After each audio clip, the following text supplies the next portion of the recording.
بسم اللہ الرحمن الرحیم۔ شروع اللہ کا نام لے کر جو بڑا مہربان نہایت رحم والا ہے۔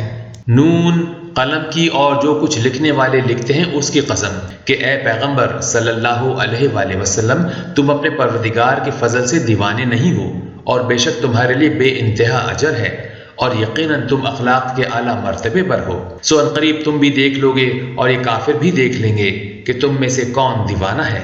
تحقیق تمہارا پروردگار اس کو بھی خوب جانتا ہے جو اس کے رستے سے بھٹک گیا، اور ان کو بھی خوب جانتا ہے جو سیدھے رستے پر چل رہے ہیں۔ تو تم جھٹلانے والوں کا کہا نہ ماننا۔ یہ لوگ چاہتے ہیں کہ تم نرمی اختیار کرو تو یہ بھی نرم ہو جائے، اور کسی ایسے شخص کے کہے میں نہ آ جانا جو بہت قسمیں کھانے والا ہے، ذلیل ہے، شرارت سے اشارے کرنے والا، لگائی بھجائی کرنے والا، مال دینے میں بڑا بخیل، حد سے بڑا ہوا بدکار، سخت خو اور اس کے علاوہ بد ذات، اس سبب سے کہ مال اور بیٹے رکھتا ہے۔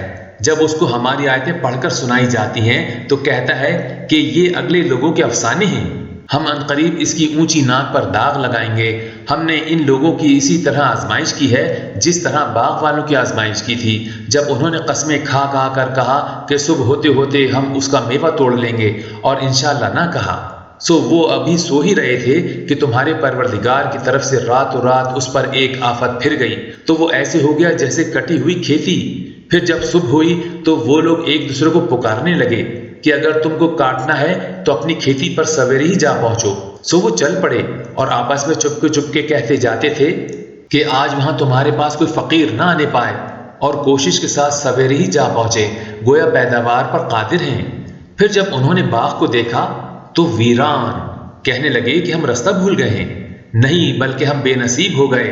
ایک جو ان میں سمجھدار تھا بولا، کیا میں نے تم سے نہیں کہا تھا کہ تم تسبیح کیوں نہیں کرتے؟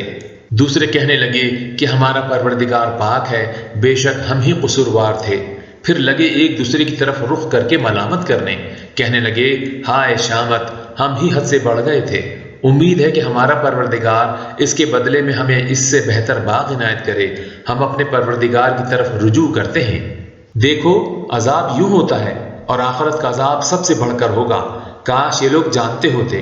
پرہیزگاروں کے لیے ان کی پروردگار کے ہاں نعمت کے باغ ہیں۔ کیا ہم فرما برداروں کو نافرمانوں کی طرح نعمتوں سے محروم کر دیں گے؟ تمہیں کیا ہو گیا ہے؟ کیسی تجویزیں کرتے ہو؟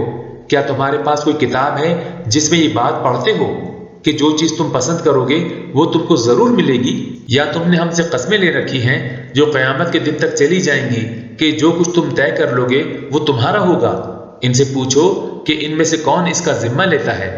کیا اس قول میں ان کے کچھ شریک ہیں؟ اگر یہ سچے ہیں تو اپنے شریکوں کو لے آئیں۔ جس دن پنڈلی سے کپڑا اٹھا دیا جائے گا اور کفار سجدے کے لیے بلائے جائیں گے، پھر وہ سجدہ نہ کر سکیں گے، ان کی آنکھیں جھکی ہوئی ہوں گی اور ان پر ذلت چھا رہی ہوگی، حالانکہ پہلے اس وقت سجدے کے لیے بلائے جاتے تھے جبکہ وہ صحیح سالم تھے۔